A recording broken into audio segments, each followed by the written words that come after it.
एक बार एक व्यापारी ने नया नया काम शुरू किया। उसके लिए उसने एक लड़के को उस काम में रखा। वह लड़का अपने काम में बहुत कुशल था। व्यापारी ने सोचा कि लड़का इतना मेहनत करता है, क्यों ना कमाई का 10वां हिस्सा इस लड़के को दे दिया करूं। इससे 10 बंद का पुण्य भी मिल जाएगा। लड़का पूरी ईमानदारी से काम करता था और व्यापारी ने रहने के लिए उसे अपना पुराना मकान दे दिया। कुछ सालों में उसका व्यापार बहुत ज़्यादा तरक्की कर गया। एक बार किसी कंपनी में अच्छी डील हो गई और मुनाफा करोड़ों में हो गया। अब व्यापारी का व्यापार बढ़िया चल रहा था। जब मुनाफा करोड़ों में होना शुरू हुआ तो उसे 10वां हिस्सा, जो लाखों में बनता था, देना मुश्किल लगता था। अब व्यापारी की नीयत बदल गई। उसे लगा मेरा व्यापार अच्छा चल रहा है, उस लड़के के बिना भी मेरा व्यापार तरक्की कर लेगा। उस लड़के को रास्ते से हटाने के लिए व्यापारी ने उसके खाने में कुछ मिला दिया, जिससे उसकी तबीयत बिगड़ गई। व्यापारी बहाने से उसे अस्पताल ले गया। वहाँ उसने डॉक्टर के साथ मिलकर उसे जहर का इंजेक्शन लगवा दिया और लड़का मर गया। उस लड़के के आगे पीछे कोई भी पूछने वाला नहीं था।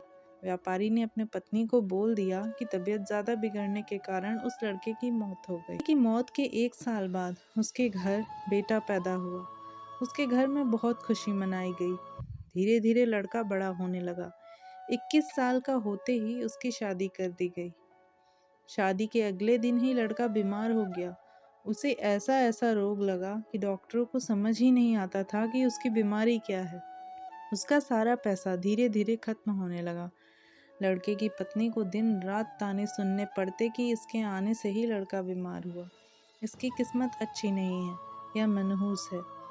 अब व्यापारी की सारी जमा पूंजी जायदाद लड़के की बीमारी के कारण खत्म हो गई थी।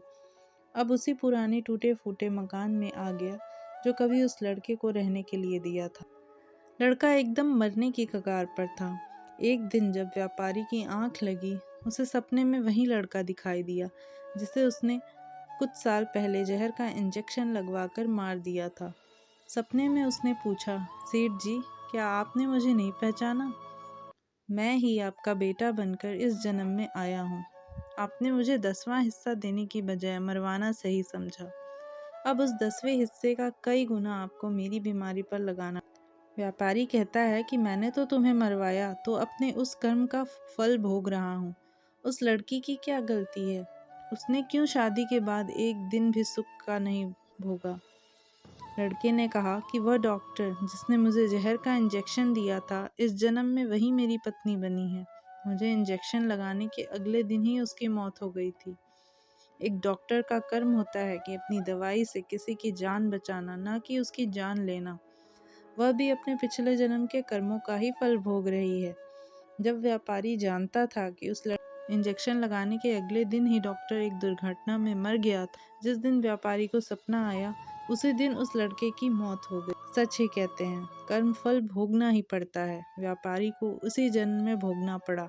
उसका बेटा मर गया और उसकी जमीन जायदाद सब खत्म हो गई। डॉक्टर को अगले जन्म में उसकी पत्नी बनकर भोगना पड़ा। दोस्तों, अगर मेरे वीडियो पसंद आए तो मेरे वीडियो को लाइक करें और अपना कमेंट ज़रूर दें कि आपको मेरी ये कहानी कैसी लगी। अगर आपने अभी तक चैनल को सब्सक्राइब नहीं किया है तो प्लीज़ ज़रूर सब्सक्राइब कीजिए। मिलते हैं दोस्तों कुछ नए और इंटरेस्टिंग से कहानी के साथ। तब तक के लिए okay friends, thank you and bye bye.